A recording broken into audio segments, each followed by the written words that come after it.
Would you wear your bathing suit to work? Why not? It does, after all, cover everything you need covered, doesn't it?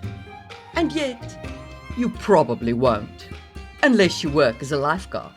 This is an example of a folkway, which is part of the norms of a culture.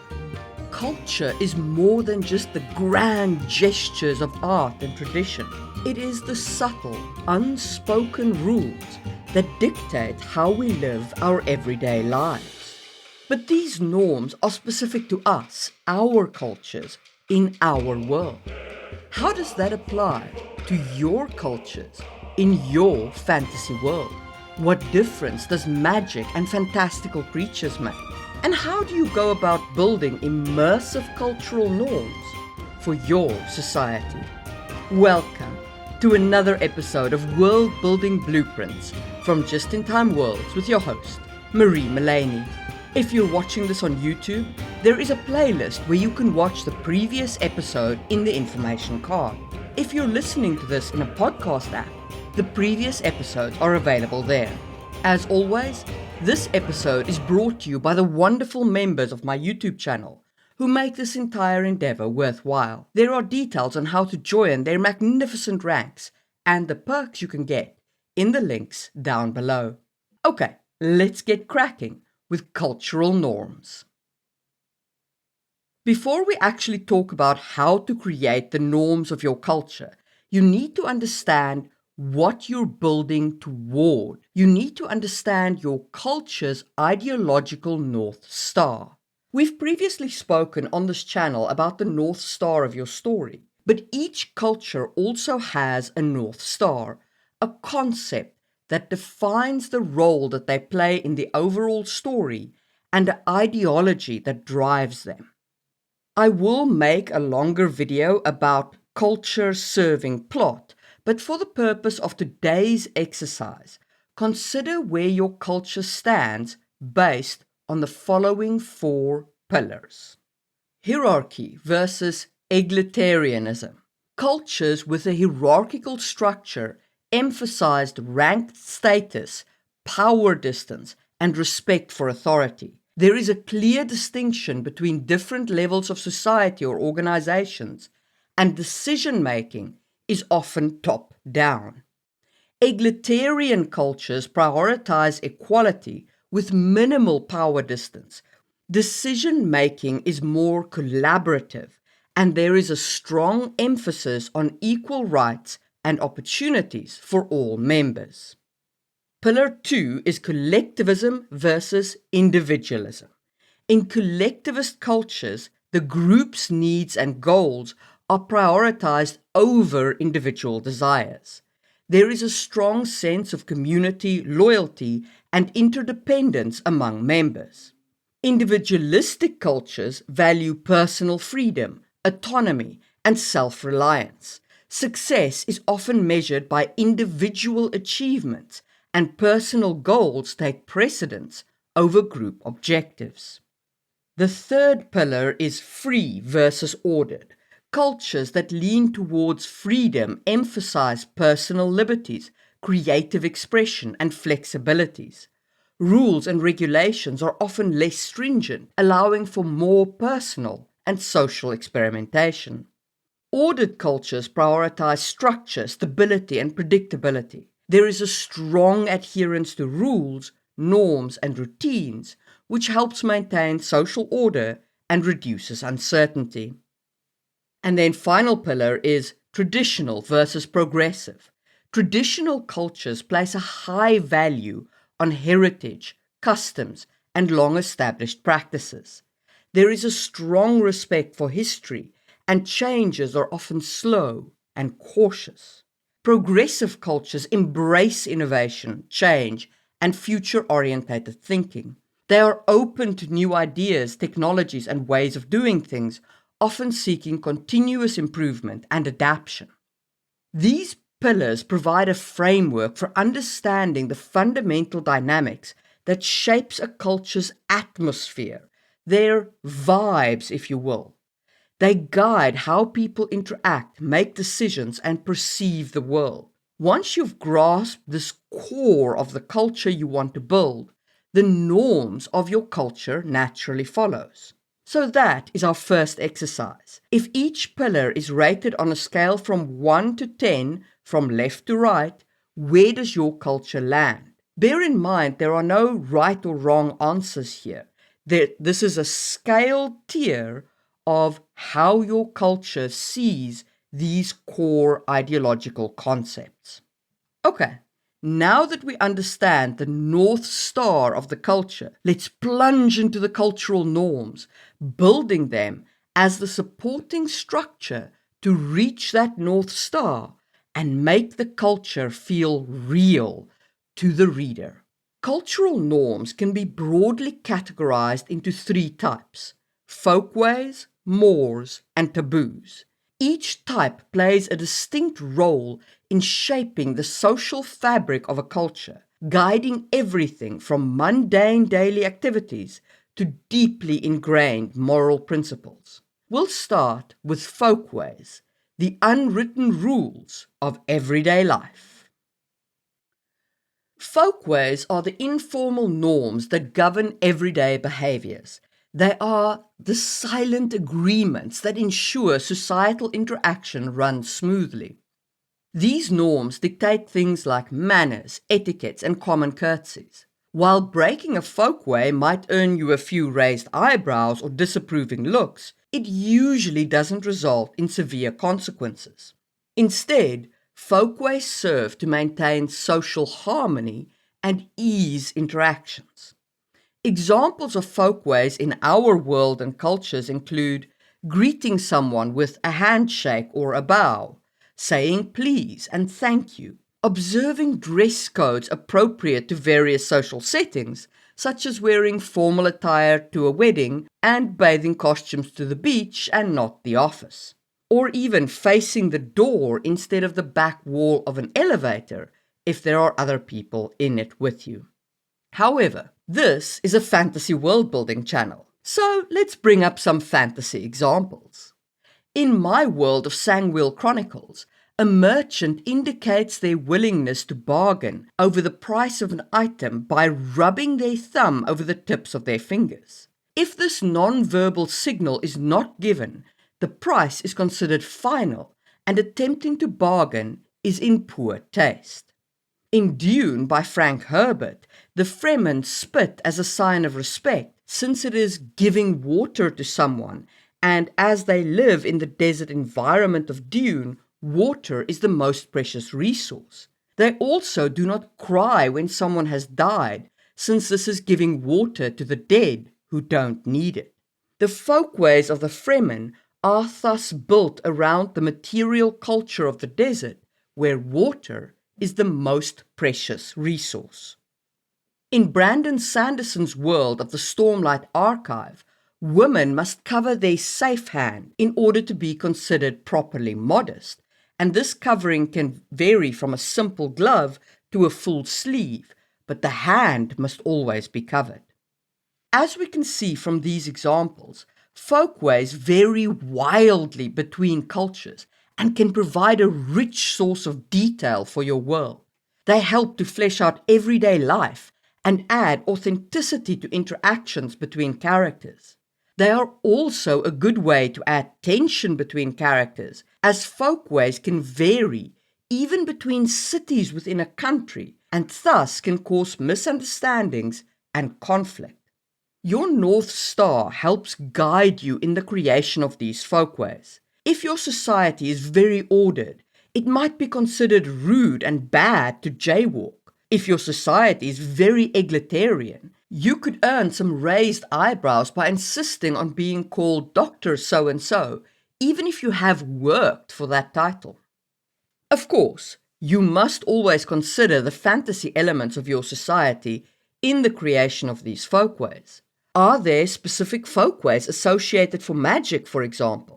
Is it considered vulgar to cast a spell in public? Even fantasy creatures could come into play here. If you have a fantasy creature that is considered good luck, there might be a folkway of leaving out a bowl of sugar for them for this fantasy creature to consume, which is reminiscent of the brownie fairy creature of Scotland, for whom you are supposed to leave out food when they help you clean your house. In addition, folkways inform communication, including how people address one another. In American culture, children using Mr. and Mrs. for the parents of their friends is quite common. In the Afrikaans culture of Southern Africa, children typically call all adults oom and tannie, uncle and aunt, no matter if they are related or not, setting quite an informal tone for the culture. In order to keep my folkways organized, I like to use the following categories to structure them. Etiquette and manners, such as how people greet each other, polite language, such as please and thank you, and table manners, such as no elbows on the table. 2. Dress and appearance, such as styles of dress for different occasions, and standards for personal hygiene and grooming. 3. Social interactions, such as personal space and topics of conversation considered appropriate or inappropriate in social settings, or for certain types of audiences, such as children. 4. Rituals and celebrations, such as cultural festivals or personal rituals like births, weddings, and funerals. This also includes the Sweet 16 party or the coming of age birthday party at 21. 5. Public behavioral norms, such as waiting in line and not littering.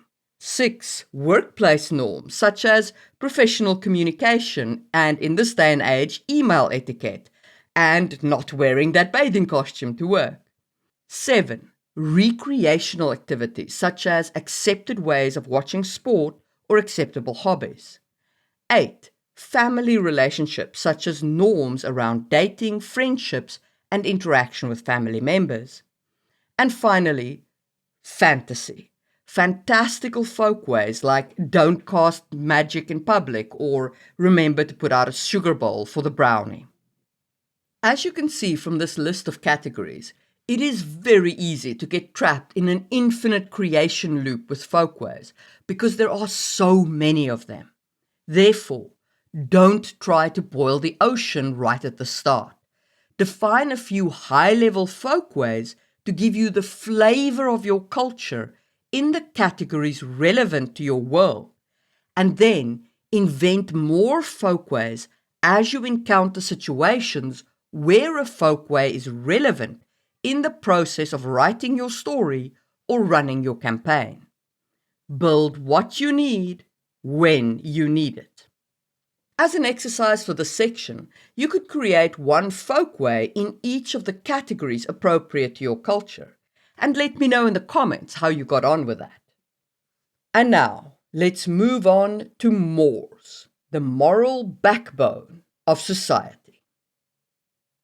Mores are the norms that carry greater moral significance than folkways. They embody the moral and ethical standards of a society and are often upheld through formal laws or social sanctions. Violating a more can result in severe disapproval from the community, and sometimes even legal penalties, because these norms are considered vital to the social order and the well-being of the group. Some existing examples of mores from our world include theft is considered immoral and is also against the law. This protects property and personal safety within some cultures. Lying is considered immoral and is enforced by law in settings where appropriate, such as not lying under the oath of a court. There is an expectation of fidelity in marriage, in whatever way fidelity is defined for that marriage, which is not enforced by law, but it was, before the advent of no-fault divorce, required to be broken in order for a divorce to be granted. So it still had legal implications, despite not being criminal. Of course, the fantasy examples are way more fun. In the Vorin culture of the Stormlight Archive by Brandon Sanderson, it is considered unmasculine, even blasphemous, for a man to be able to read. Among the Dothraki of A Song of Ice and Fire, polygamy is often practiced, where a man might have multiple wives. In Sangwil Chronicles, among the nomads of the Sidon Mashada, a threesome marriage is practiced, where two men marry one woman, and it is considered weird and unnatural to desire a couple's marriage. Mores reflect the core values of a society and can be a powerful tool in your storytelling. They can create tension and conflict, especially when characters are faced with moral dilemmas and must choose between competing values. Remember that while mores often inform laws, a more is not quite the same as a law. For example, the more might be murder is wrong. The law will define exactly what murder is and what it is not. Also, consider fantasy here. If you have spells that affect someone's mind, what is the culture's moral approach to this? What is the law? When is it acceptable to use that kind of magic, and when is it not acceptable? As with folkways, it's easy to get trapped in an eternal building cycle with mores. Don't try and build your whole moral framework at once. Instead, create enough for you to understand how the culture vibes, and then build out specific moral values when they become relevant to the story. As an exercise, you can build out 5 mores now and define how they relate to the law that is applicable within your culture. And if you've enjoyed this podcast so far, give it a star or give it a thumbs up, and let us move onward to taboos, the forbidden and unthinkable. Taboos represent the strongest type of norm, encompassing behaviors that are considered completely unacceptable and even unthinkable within a culture. These are the actions that provoke horror, revulsion, or outright disgust. Taboos are often tied to a society's deepest fears and most sacred beliefs, and their violation can lead to severe, often irreversible social consequences. Examples of taboos from cultures in our world include a taboo against cannibalism, which is considered a profound violation of the respect for human life. A taboo against incest, which breaches deeply held beliefs about family and purity. A taboo against the desecration of sacred sites or objects, which is seen as an affront to the entire community's spiritual foundation. Of course, we have some examples from fantasy as well. In Westeros, in A Song of Ice and Fire by George R.R. Martin, kinslaying is seen as a grievous sin, despised by the gods and reviled by society. Hence why Tyrion Lannister is held in such deep social disregard after slaying his father. In the Empire in Sangwil Chronicles, the practice of sang sorcery, of blood magic, is forbidden on pain of death and is regarded as a deep taboo. In Robert Jordan's world, the Forsaken, with their pacts with the Dark Power, are considered taboo, since making such deals puts you beyond the light of the Creator. Taboos are critical in defining the moral boundaries of a culture. They can serve as dramatic plot points in your story, highlighting the extremities of social control and the consequences of crossing society's hardest lines. Finding ways around taboos can also be a central conflict in your story. For example, it might be taboo to use a dark magic, but impossible to win a war against the dark power without that magic. This naturally creates a story that addresses the question of, does the end justify the means? Bear in mind, in a fantasy world, taboos can have consequences beyond social enforcement. Breaking a taboo could result in an actual curse or other negative consequences. As with Folkways and Moors, don't try to cover every scenario. Instead, create enough for you to understand what you want the culture to feel like, and then build out more specific taboos when they become relevant to the story.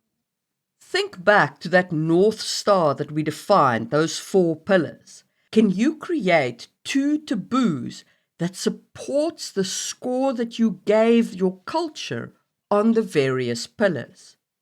What happens if those taboos are broken? Is it all social consequences? Or are there real magical consequences as well? By understanding and utilizing cultural norms in your world building, you create a more immersive and realistic society. These norms provide a framework for character behavior and societal interactions, adding depth and nuance to your fantasy world. And that's a wrap for today's episode on cultural world building. Today, we explored how to build cultural norms through folkways, mores, and taboos. These elements create the invisible framework that guides your characters and societies. I meant to get to communication and education in cultures today, but there simply has been too much content. Next month, we'll talk about symbols and value, then hopefully communication and education, and finally, that will wrap up cultures. And after that, we will move on to economics and religions. And a very huge thanks to my members for sponsoring this podcast, and a special shout out to Tony, Katie, and Pablo as members of the Build It in Stone level, and Dylan and Tiffany as members of the Build It in Wood level. All members not only get early access to my videos, but also get access to the worksheets that accompanies this podcast. You, dear listener, can join their ranks for as little as a cup of coffee a month, and also unlock all these cool perks. But don't feel pressured to support the podcast financially. You can also support the podcast just by sharing it with a few friends. And on that note, I will see you soon for another episode. Remember, build what you need, when you need it, and happy world building.